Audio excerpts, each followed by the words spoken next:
Philippine Coast Guard. There was a ballot that was rejected first. Live mula sa GMA Network Center, ito ang 24 Oras. Magandang gabi, Luzon, Visayas at Mindanao.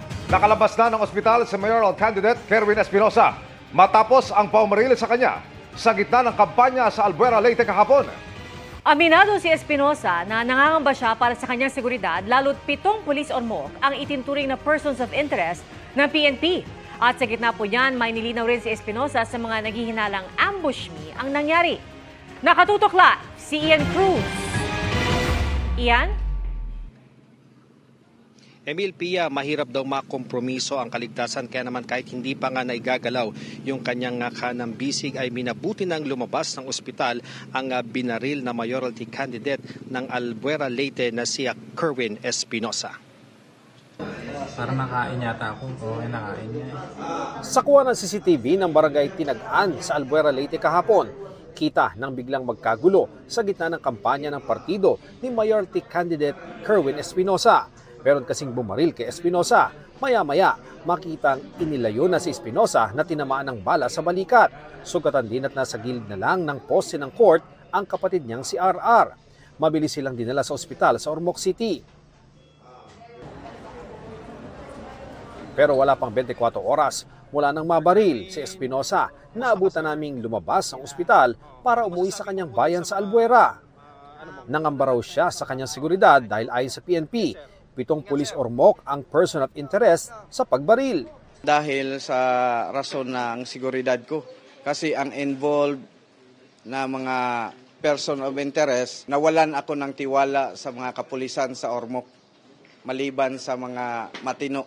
Ayon sa PNP, itinuturing na persons of interest ang 7 pulis na nasa kustodiya na ng pulisya. Kinumpiska rin ang kanilang mga armas. Naka-assign po sila lahat sa Ormoc City Police Station po. So ang inimbestigahan po natin ngayon ay kung ano ang kinalaman po nila dito. Iniintay po yung result po ng ballistic examination kung meron po dito sa mga na-recover na baril na recently naiputok. Yung ating buong pwersa ng Leyte Police Provincial Office ay patuloy na nagkakandak ng in-depth investigation para mahuli na po ang gumawa nito. Pag yung biktima po ay isang kandidato o supporter, it is classified as suspected election-related incident. Sa press conference ngayong hapon ay ipinakita ni Espinosa ang tinamong tama sa dibdib na lumabas sa balikat. Bukod kay Espinosa at kanyang kapatid, isang minor de edad din ang nasugatan sa pamamaril. Sabi ni Espinosa, sa isang bahay malapit sa covered court, pinaniniwala ang nagkubli ang sniper.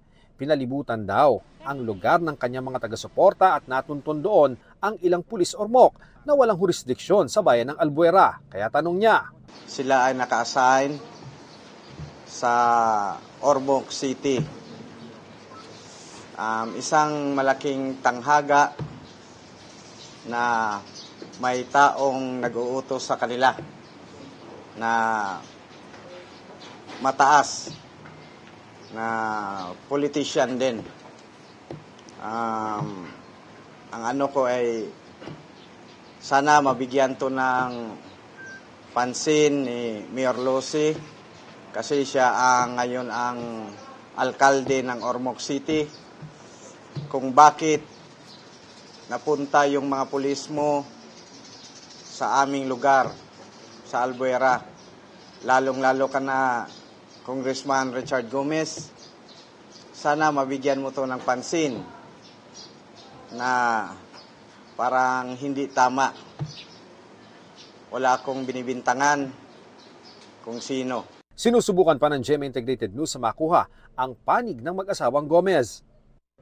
Matatanda ang naging kontrobersyal si Espinosa noong administrasyon ni dating Pangulong Duterte nang isangkot siya sa kalakalan ng droga pero binasura ng korte ang ilan sa mga kaso dahil sa kakulangan ng ebidensya. Ang kanyang amang si dating Albuera Mayor Rolando Espinosa Sr. nakasama rin noon sa Duterte Drugs Watch List. Napatay naman sa isang manong shootout habang nasa loob ng kulungan. Sa kanyang press conference, sinagot ni Espinosa ang mga naghihinalang ambush me ang nangyari. Sino namang mag-scripted na dito sa dibdib ko ang tama at double action pa ang bala. Nakita nyo naman na malaking butas ang aking braso. Ba't naman scripted? Yes, Pia, tinanong din si Espinosa kung handa ba siyang tumistigo sa International Criminal Court kaugnay nga sa kanyang mga nalalaman sa war on drugs ng nagdaang administrasyon. Sabi niya, dahil nga sa nangyaring pamamaril sa kanya at naalala pa rin daw niya yung pagpaslang sa kanyang ama doon sa loob ng kulungan, ngayon daw ay mas handa na siyang tumistigo sa ICC. Naaawa naman daw siya sa pagkakaaresto sa dating Pangulong Duterte dahil nga daw sa edad nito, pero kinakailangan pa rin daw harapin ng dating Pangulo ang reklamo sa kanya. Yan muna ang latest mula rito sa Albuera, Leyte. Balik sa iyo, Pia. Maraming salamat, Ian Cruz. Inararo ng isang SUV ang 2 sasakyan at 3 tricycle sa lungsod ng San Juan. Galing umano sa gimikan ng driver na nakatulog habang nagmamaneho. Narito ang aking pagtutok.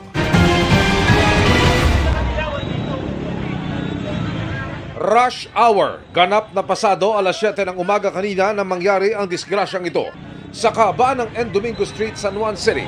Tuloy mo na sa ospital! Ospital na, lapit na!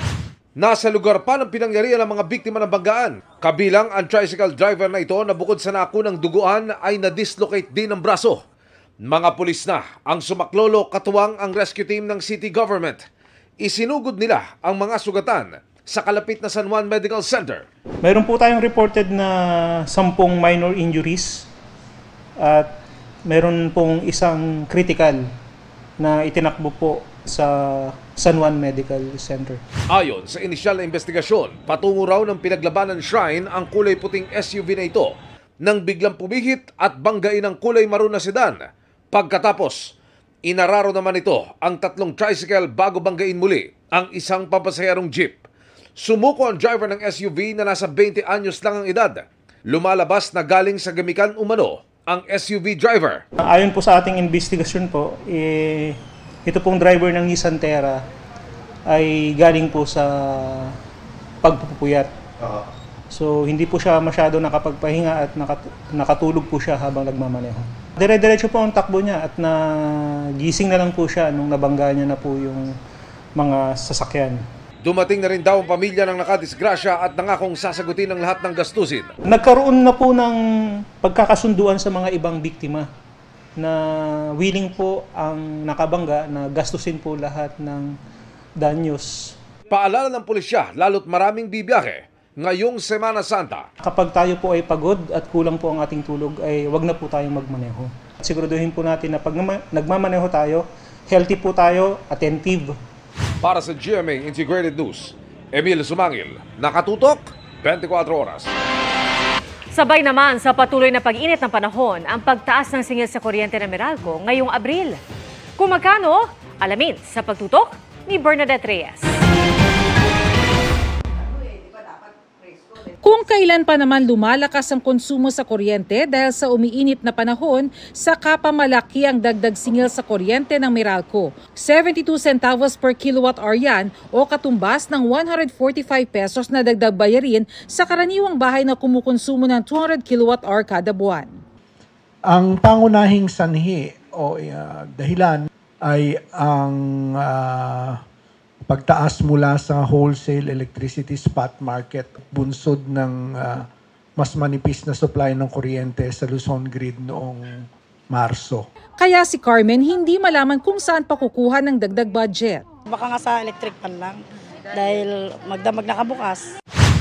Ayon sa Meralco, umaabot na sa 13,200 megawatts ang peak demand o pangangailangan sa kuryente dito sa Luzon. Habang tumataas ang konsumo, tataas din daw ang buwan ng bayarin sa kuryente tulad ng mga negosyo kagaya nito na gumagamit ng mga cooling devices. Pag mga dogs, maano po yung mga nila, yung mga buhok, makapal, kaya kailangan may aircon po talaga. Wala naman tayong magawa kasi kailangan talaga nila ng aircon po. Para sa ilang grupo, maanumalya ang kontrata ng Meralco sa mga ilang binibilhan nito ng kuryente na kanila rin umanong pag-aari. May-ari yung Meralco sa mga 2 planta na to. Mataas yung conflict of interest na tinatawag natin. paano nila mai-ensure na yung binibenta nila na kuryente sa mga ordinaryong Pilipino ay fair and just. Kapag fully i-implement yung dalawang kontrata ng Meralco na pag-aari niya rin, ay magre-resulta sa mas mataas na presyo ng kuryente na pasan-pasan po nating mga electric consumers. Kung hindi po papapakinggan ang mga electric consumers ng ERC, kami po ay mauobliga na sampahan ng kaso ang Energy Regulatory Commission. Handa ang Energy Regulatory Commission sa anumang pagsisiyasat. Pero sabi nito, yung batas, hindi niya pinagbawal absolutely na kumuha sa isang affiliate company. Meron lang po siyang limitasyon. Hanggang 50% ng pangangailangan ng limitasyon ayon sa batas. Sabi ng Meralco, walang pag-aaral na nagsasabing sumobra sila dyan. Yung transaction dun sa power plants na yun ay inaprubahan ni-review at inaprubahan ng Philippine Competition Commission. Ang tanging makakapagsabi kung meron talagang kamalian sa panig namin ay ang nagre-regulate sa amin. Para sa GMA Integrated News, Bernadette Reyes, nakatutok 24 oras.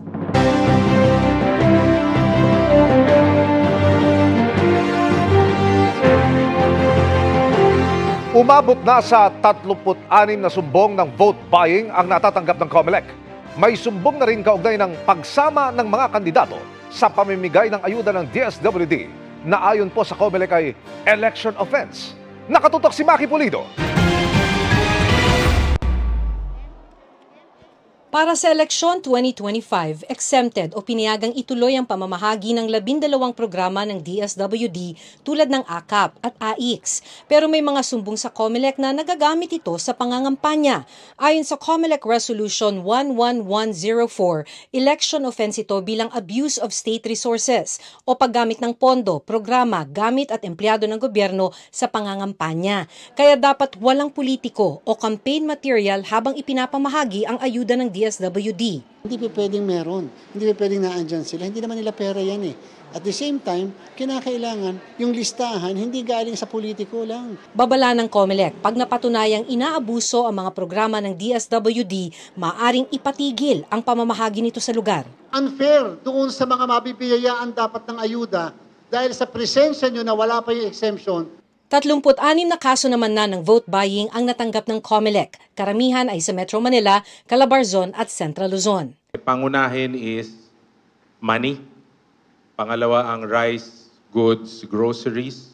Inisyuhan na ng show cause order si Palawan Congressional Candidate Abraham Mitra dahil may alok umanong libreng movie ticket sa kanyang official Facebook page. Sinampahan naman ang paglabag sa Omnibus Election Code kaugnay ng vote buying si San Fernando, Pampanga Mayor Vilma Caluwag at kanyang asawang si dating Barangay Chairman Melchor Caluwag. Kaugnay yan ang pamamahagi umano ng pera para sa kanilang sanitation program noong 2023 barangay elections. Giit ni Caluwag, politically motivated ang reklamo. Sa COMELEC Resolution 11104, vote buying ang turing hindi lang sa pera at grocery items, kundi pati ang mga pabingo, talent show, medical mission, legal aid service, feeding program o mga katulad na aktibidad. Vote buying din pati paghakot ng botante para bumoto at pagkuha ng higit sa 2 poll watcher. Diyan sa may bandang Aklan, may namimigay dyan ng gas coupon. Dito sa Parañaque area, may mga taong pinapapasok sa isang bahay. Paglalabas, may mga dalang plastic na may mga goods. Warning ito sa kanila, we are watching you. Ikaw man ang namili, nagbenta o nag-ayos ng bentahan ng boto, pareho ang parusa. Isa rito ang pagkakakulong ng hindi bababa sa 1 taon pero hindi hihigit sa 6 na taon. Aminado ang COMELEC na lumalala ang vote buying dahil wala sa mga namili at nagbenta noon ang napanagot. Pero umaaksyon na raw ang COMELEC. Tama, pwede kang kumita sa mga politiko sa 1 araw na yan. 3 taon ang kapalit, 6 na taon saan kukuhanin yung ipinambili nila ng boto.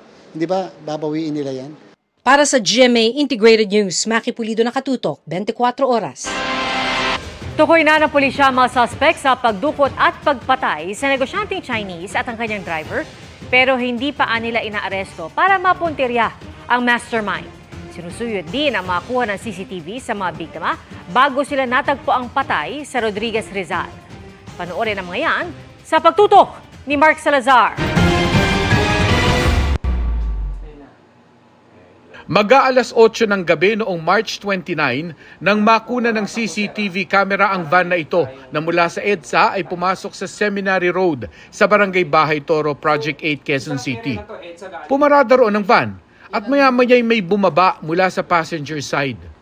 Nang bumukas ang pinto sa driver side, tila may sinilip ang driver. Ilang saglit pa, muling umusad ang sasakyan. Hanggang sa bumaba ang driver nito. Naglakad lang palayo ang dalawa.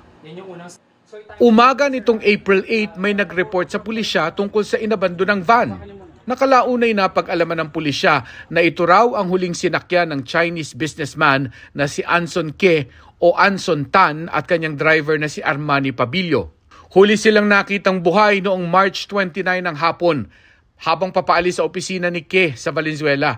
At kinabukasan, nireport sa pulis na nawawala. Hanggang sa natagpuan silang patay sa Rodriguez Rizal nitong April 9. Sabi ng PNP, nawawala pa lang sina Tan at Pabilio, lumalabas na sa investigasyon na hindi ito kaso lang ng kidnap for ransom.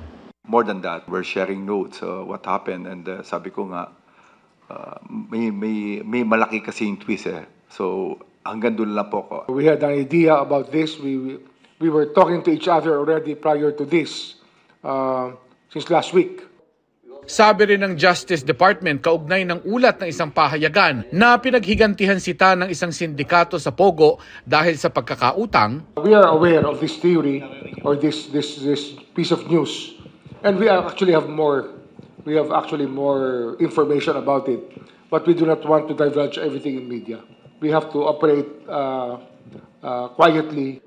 Sabi ng PNP, hindi magtatagal at masusukol na ang mga suspect na itinimbre na sa Bureau of Immigration para hindi makalabas ng bansa. We can arrest the people right now, but we cannot get the mastermind. We want the mastermind.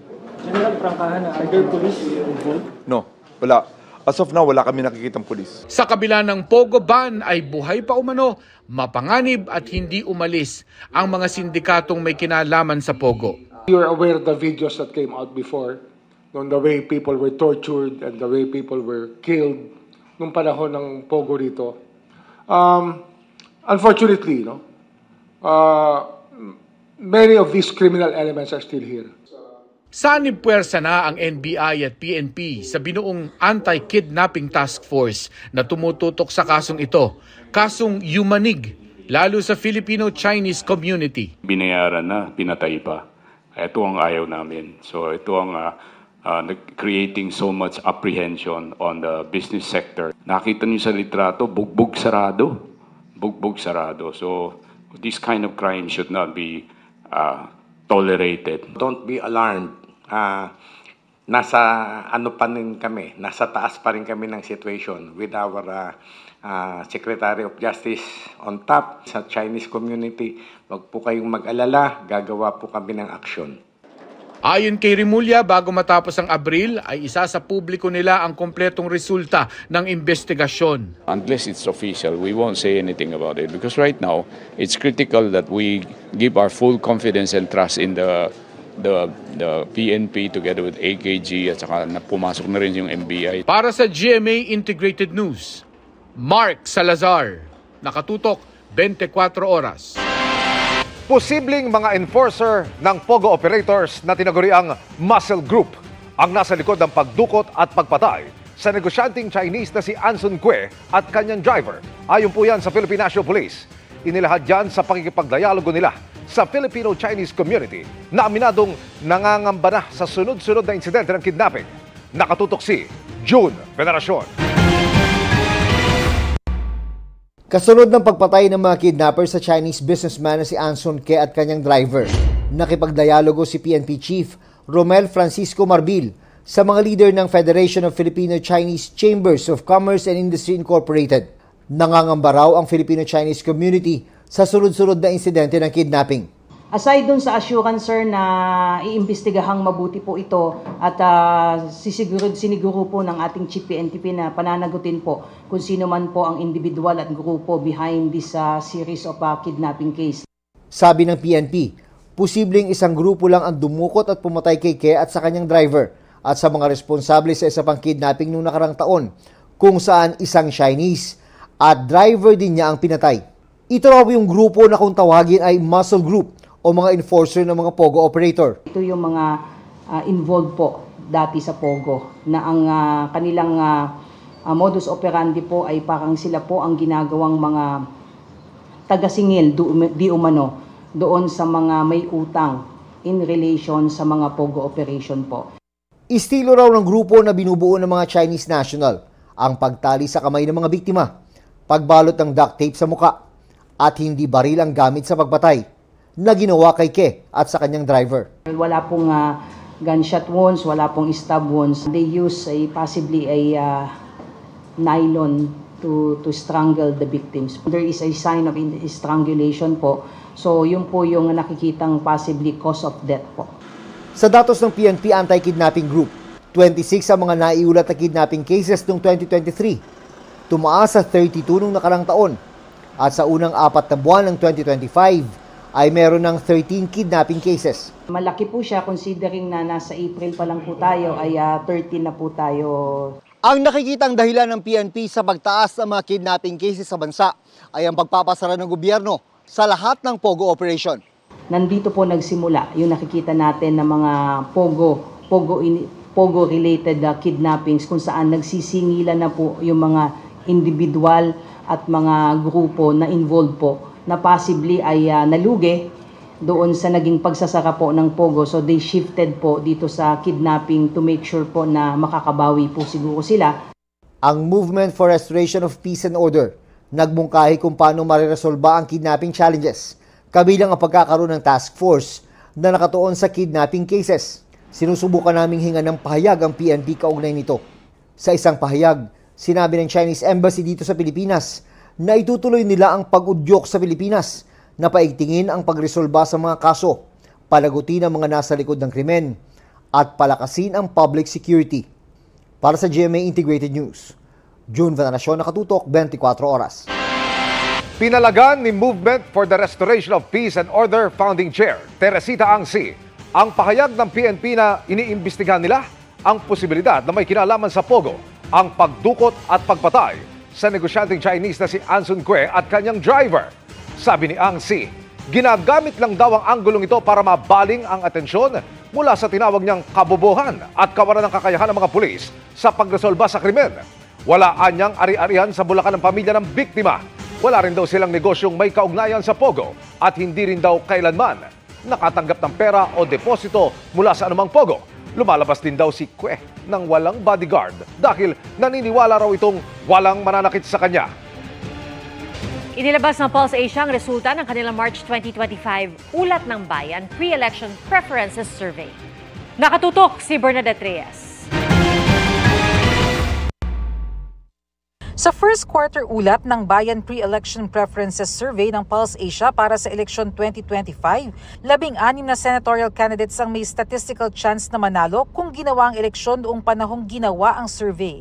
Ito ay sina Senator Bongo, Congressman Erwin Tulfo, Senator Bato de la Rosa, dating Senador Tito Soto, Senator Spia Cayetano at Bong Revilla, dating Senador Ping Lacson, Willie Revillame, Ben Tulfo, Makati Mayor Abby Binay, Senator Lito Lapid, dating Senador Manny Pacquiao, Philip Salvador, Congresswoman Camille Villar, dating Senador Bam Aquino at Congressman Rodante Marcoleta. Isinagawa ang non-commissioned nationwide survey mula March 23 hanggang 29, 2025 sa pamamagitan ng face-to-face interviews sa 2,400 respondents na edad 18 pataas. Mayroon itong plus-minus 2% na margin of error at 95% confidence level. Para sa GMA Integrated News, Bernadette Reyes, Nakatutok, 24 Oras. Kinumpirma ng palasyo na binito ni Pangulong Bongbong Marcos ang panukalang bigyan ng Filipino citizenship ang Chinese businessman na si Li Duan Wang.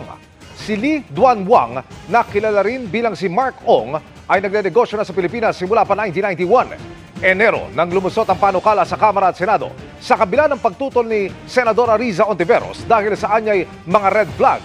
Kabilang na ang pagkakasangkot umano ni Li sa mga illegal na POGO operation at sa isang grupong konektado umano sa Chinese Communist Party. Ayon sa palasyo, sinabi ng Pangulo sa kanyang veto message na hindi niya pwedeng ipagsawalang bahala ang mga babala mula sa iba't ibang ahensya laban sa karakter at impluwensya ni Lee. Dagdag pa ng Pangulo, ang paggawad ng Filipino citizenship ay isang pribilehyo na hindi dapat basta-basta ipinamimigay, hindi rin anya ito dapat gawing kasangkapan para isulong ang mga interes na kaduda-duda. Inaasahan ng gobyerno na mas maraming rebelde ang susuko at titigil sa armadong pakikibaka sa tulong ng Safe Conduct Pass na pwedeng i-issue sa kanila sa pinirmahang Memorandum Circular ni Pangulong Bongbong Marcos. Sa bisa po nito, may dagdag proteksyon ang mga rebeldeng nagbabalik loob sa pamahalaan. Nakatutok si Rafi Tima.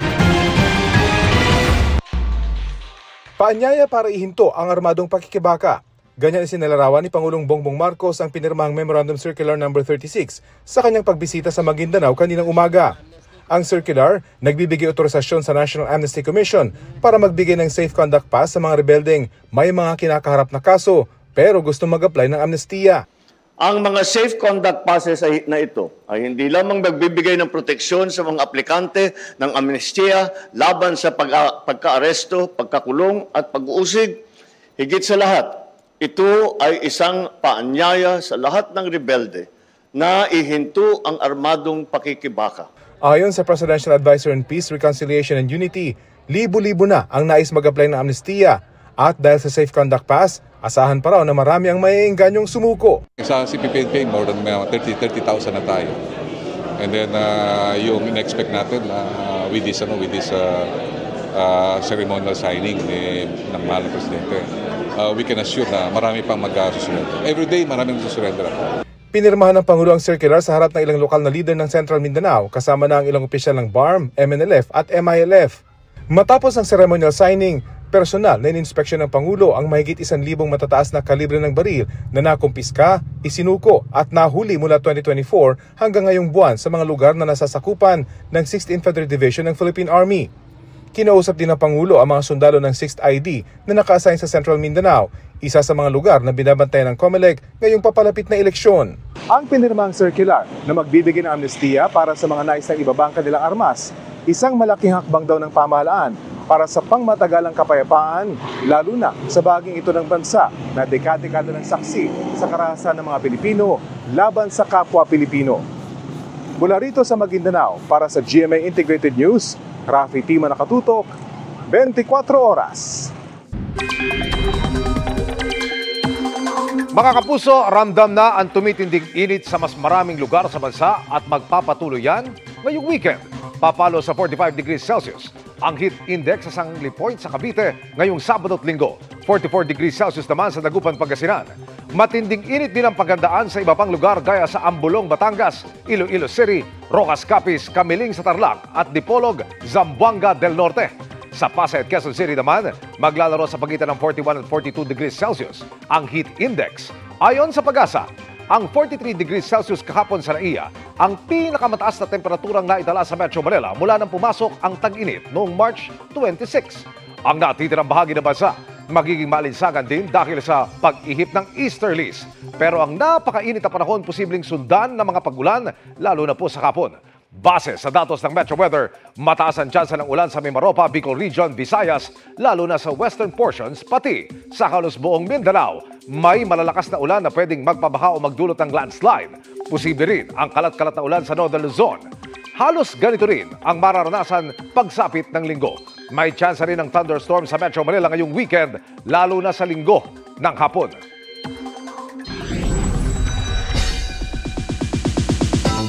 Avisala mga kapuso! Sabay-sabay na nating mapapanood ang full trailer ng upcoming series na Encantadia Chronicles Sangre. Pero bago yan, may ilang pasilip muna ang cast sa kanilang pagbabalik sa mundo ng paborito nating Telefantasia. Makichika kay Lars Santiago.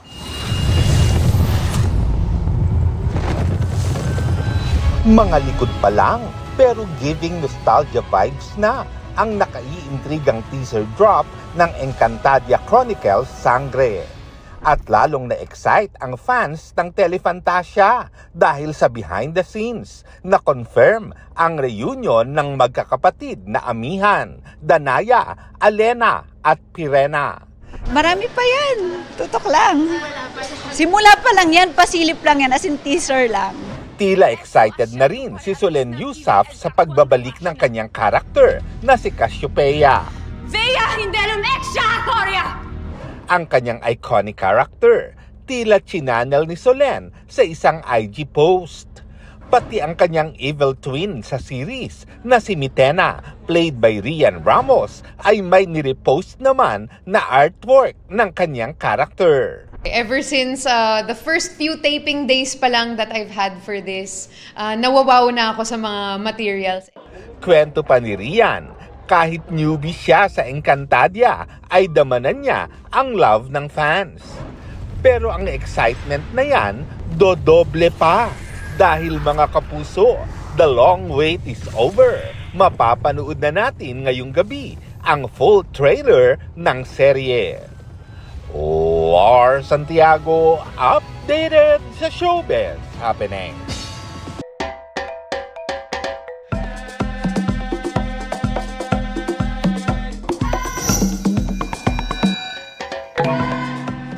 Mula sa heritage sites hanggang sa nagsasarapang mga delicacies, imposible hindi po kayo ma-in-love sa tinaguriang City of Love ng Pilipinas. At dyan po ang next stop ng Summer Pasyalan. At makakasama nating magbalik-bayan si Kim Salinas na GMA Regional TV.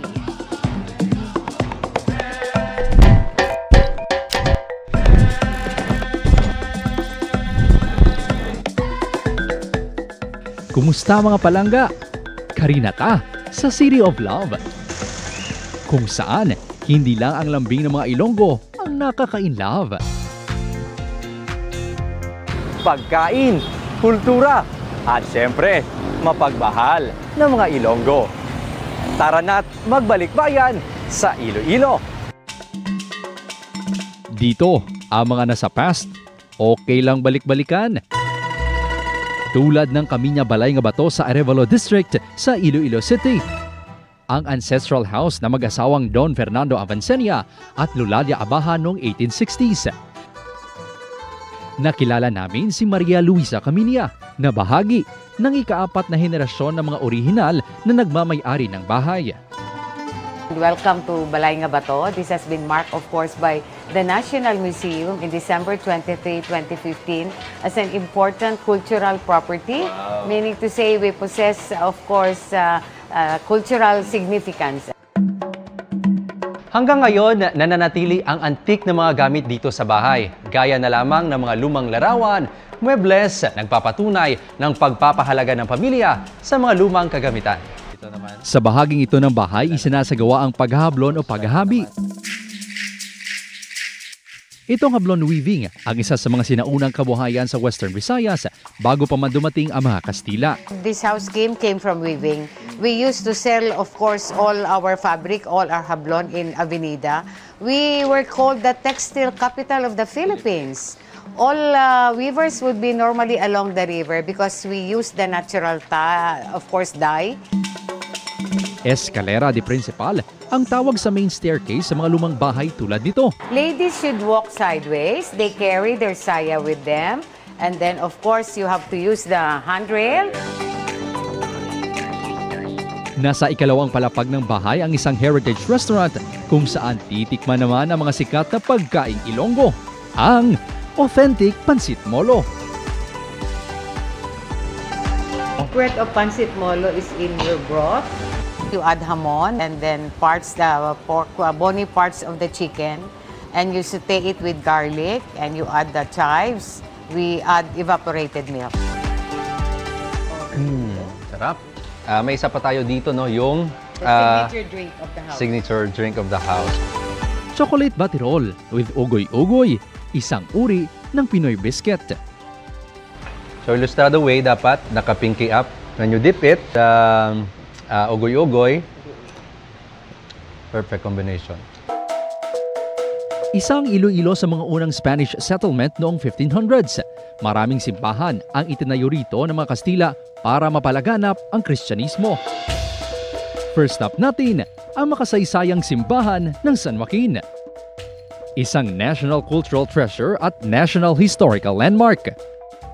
Mga kapuso, itong San Joaquin Church ay binuo pa noong 1869 at isang magandang ehemplo ng Spanish colonial architecture.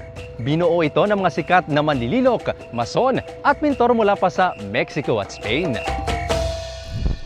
Tulad ng mga simbahang ginawa ng panahong iyon, gawa rin ito sa coral stones at limestones at binuo gamit ang egg whites. Ang nagpa-espesyal, ang intricate stone carving sa harap ng simbahan. Featured here is the historical event that happened during the war between the Spanish Kingdom and the Moroccans. The event took place at Tetuan in Morocco. Ito naman, Santo Tomas de Villanueva Parish Church o ang Miagao Church. Isa sa best examples ng Baroque churches sa Pilipinas. Bas-reliefs din o stone carvings ang makikita sa fasad niya. May mga native trees din sa paligid gaya ng papaya at guava trees. At syempre, hindi mawawala ang kanilang patron na si St. Thomas of Villanueva. 1786 binuo ang Miagao Church. Makakapal ang stone walls nito at mayroong 2 bell towers na dinisenyo bilang proteksyon sa mga Moro. It is also designed for earthquake. The small niches are designed for the mga kanyon. National Historical Landmark, National Cultural Treasure ang Miagao Church at isa ring UNESCO World Heritage Site. Kailangan ko talaga na mag-undergo ng mga training tsaka ma-identify kung ano yung mga chemicals ang pwede namin gamitin para maglinis kang stones ng church. Ito naman ang St. John of Sahagun Parish o Tigbawan Church na itinayo noong 1575. Isa sa mga pinakamatandang simbahan na nakatayo pa rin sa bansa. Ito ang unang Jesuit boarding school for boys sa Pilipinas. Ang Tigbawan Church ang isa sa ilang simbahan dito sa atin na may Churrigueresque style na nauso sa Spain noon pang 17th century. Mas detalyadong stone carvings. May disenyong cupolas at krus ang bell towers. The oldest existing facade in Iloilo and in Panay. Maraming makukulay na mosaics na sumasalamin sa iba't ibang biblical scenes. Gaya ng Stations of the Cross, mayroon ding napakalaking dome na may interpretation ng Italian poet na si Dante Alighieri ng Heaven at Hell. Ginuhit nila muna daw sa isang malaking tiles, tapos they break it into mosaic parts. Iniisa-isa na nilagay dito. Mga kapuso, sa pag-usbong ng maraming pagbabago sa lipunan, mahalaga pa rin na patuloy ang ating pagtuklas ng mga bagay-bagay na kahit matagal na panahon nang nangyari, bahagi pa rin ng ating ipinagmamalaking lahi.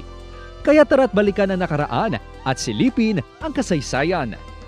Kim Salinas para sa Balikbayan, The GMA Integrated News Summer Pasyalan. Nakatutok 24 oras.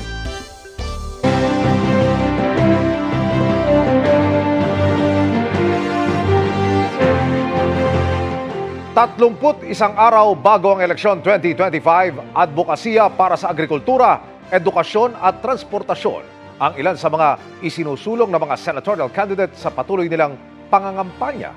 Nakatutok si Darlene Kai. Transportasyon ang sentro ng kampanya ni Representative Bonifacio Bosita. Programang pangkalusugan at edukasyon ang ibinida ni Senador Pia Cayetano. Si David D'Angelo, kahandaan sa climate change ang tututukan. Sa Pampanga nag-ikot si Attorney Angelo de Alban. Si Senator Bongo, paglapit ng serbisyo sa mga tao ang prioridad. Naroon din si Philip Salvador. Bantay budget ang isa sa mga plataporma ni Ping Lacson. Gusto raw pakinggan ni Tito Soto ang boses ng taong bayan. Tututukan daw ni Congressman Rodante Marcoleta ang pagbaba ng presyo ng bilihin. Pagpapaunlad ng agrikultura ang isinulong ni Senator Amy Marcos. Tututukan ni Kiko Pangilinan ang kapakanan ng mga magsasaka. Paglaban sa korupsyon ang tututukan ni Ariel Querubin. Si Benher Abalos isusulong ang progreso ng gitnang Luzon. Sisiguraduhin daw ni Bam Aquino na palalawakin ng libreng kolehiyo. Pagbibigay ng libreng gamot ang isa sa mga advokasya ni Mayor Abby Binay. Patuloy naming sinusundan ang kampanya ng mga tumatakbong senador sa eleksyon 2025. Para sa GMA Integrated News, Darlene Kai, nakatutok 24 oras. Kinwestiyon ni Nueva Ecija gubernatorial candidate Virgilio Bote ang pag-issue ng show cause order sa kanya ng COMELEC. Kasunod po yan ang pahayag niya tungkol sa sakit ng isang kandidato. Sabi pa niya, kaduda-duda ang integridad ni COMELEC Chairman George Garcia na dating abogado umano ng kanyang katunggali sa pagkagobernador. Anya, natanong lang din umano sa isang forum ang kalagayan ng alkalde ng General Tino na umano'y 6 na buwan ng may sakit. May 3 araw si Bote para sagutin ang show cause order ng COMELEC na anya'y sasagutin na niya ngayong araw. Sinisikap pa namin kunan ng reaksyon si Garcia kaugnay sa pagduda ni Bote. Wagi ang Perpetual Junior Altas kontra Binild Lasal Green Hills Greenies sa Game 1 ng Juniors Basketball Finals sa NCAA Season 100. First quarter pa lamang, lumamang na ang Junior Altas pero nakuha ng Greenies ang second quarter. Tila nagliyab naman ang pusong palaban ng Altas sa third quarter at muling pinataob ng Greenies. Nakahabol man ng Greenies sa fourth quarter, hindi nagpadaig ang Junior Altas at sinelyohan ang laban para makuha ang Game 1. Sa final score, 100-96. Gaganapin ang Game 2 ng Juniors Basketball Finals sa linggo, April 13, alas 2:30 ng hapon. Kasabay ng pagdiriwang ng Pet Day ngayong April 11, kanya-kanyang flex ang ating mga kapuso ng kanilang mga charming pets. At gaya po nila, pwede rin nyo kung i-share bilang isa sa aming News Cooper ang inyong mga larawan. Nakatutok si JP Soriano. Super behaved sa kanilang possum family photo ang pamilya Balbods na bumabati ng Happy Pet Day. Summer vibes with sunglasses naman ang fur bibing yan na may pa-shoutout sa mga kachimken. Marami sa ating friends talagang all smiles ngayong Friday Pet Day. Gaya ni Kevin, Miracle at Chippy. Heto't may nagpapa-burger pa nga sa tuwa. Just chillin naman ang peg ng poodle na ito.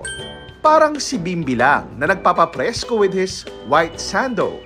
Pati ni Kit Kat and Lala Loves. Sitting fretty and cute si rin sina Nutella, Skippy and Peanut. May version din yan sina Nami, Cookie and Bumi. Ang ilan naman, parang ang lalim yata ng iniisip. Ano man ang mood at ganaps ng yung fur babies ngayong Pet Day, deserve nila ng love and care every day. Mga kapuso, pwede ka rin maging isa sa aming mga News Cooper para sa inyong kwentong totoo, kwentong kapuso. Sumali na sa News Scoop Plus Facebook group at i-share ang inyong mga larawan at video. Maaaring ma-feature ang inyong storya sa aming newscast. Gamitin lang ang hashtag #NewsScoop sa inyong mga post. Para sa GMA Integrated News, ako po si JP Soriano, nakatutok 24 oras. All out ang support ni Barbie Fortesa para sa other half ng barda na si David Licauco. Mula sa pagdalo sa premiere night ng pelikulang Samahan ng Mga Makasalanan, kung saan bida si David, na-meet pa niya ang mga kapatid ng aktor. Makichika kay Loy Santiago. Nagtilian sa kilig ang fans na nagpunta sa premiere night ng kapuso comedy film na Samahan ng Mga Makasalanan nang dumating at rumampa sa red carpet si Barbie Fortesa. Sobrang pasasalamat ni David Licauco sa pagdating ni Barbie at pagbibigay ng suporta sa kanya at sa pinagbibidahan niyang pelikula. For her to come here na alam mo, to support me, made time for me, says a lot about her character and nothing but gratitude. In-invite niya ako dito and so I'm very, very happy to be here tonight. I'm so excited for him. I'm so proud of him. At alam ko na pinaghirapan niya to. Lagi niya sinasabi sa akin na this is something new for him. Yung storya, yung script, yung character niya. So, noong una medyo nangangapa pa siya pero he was just so excited to work with everyone. Dumalo rin ang dalawang kapatid ni David na sina Ellen at James. At mismong si Barbie pa ang magiliw na bumati at may pa-photo op sa kanila. Ayon kay David, hindi lang basta comedy ang film dahil maraming aral na mapupulot ang mga manonood. Tamang-tama nga raw na magsisimula itong ipalabas sa mga sinihan sa buong bansa sa Sabado de Gloria, April 19. It's never too late to change. If you did something wrong in the past, it's up to you how you will rise above it. Speaking of Holy Week, ano kaya ang plans ng Team Barda? Spend time with the family, rest. Yeah. Out of town? Probably go to the beach. Maybe Boracay. I'm still deciding where to go, actually. Actually, magsushoot ako ngayong Holy Week. And then, isang araw ng Holy Week magsushoot ako. And then the rest of the week, I will spend time with my family. Bukod kina Barbie at David, present din sa premiere night ang cast ng pelikula tulad ni Lizelle Lopez, Buboy Villar, Shanti Videla, Jade Texon, Jay Ortega, Joel Torre at Soliman Cruz. Dumalo rin si GMA Pictures Executive Vice President and GMA Public Affairs Senior Vice President Nessa Valdelion at iba pang opisyal ng GMA. Lars Santiago, updated sa showbiz happening. And that ends our week-long chikahan. Ako po si Iya Arellano. Happy weekend, mga kapuso. Yes. Miss Pia, Sir Emil. Happy weekend. Thanks, Iya. At yan ang mga balita ngayong Biyernes. Ako po si Emil Sumangil para sa Mas Malaking Misyon. Para sa mas malawak na paglilingkod sa bayan, ako po si Pia Arcangel. Mula sa GMA Integrated News, ang News Authority ng Pilipino, nakatuto kami 24 oras.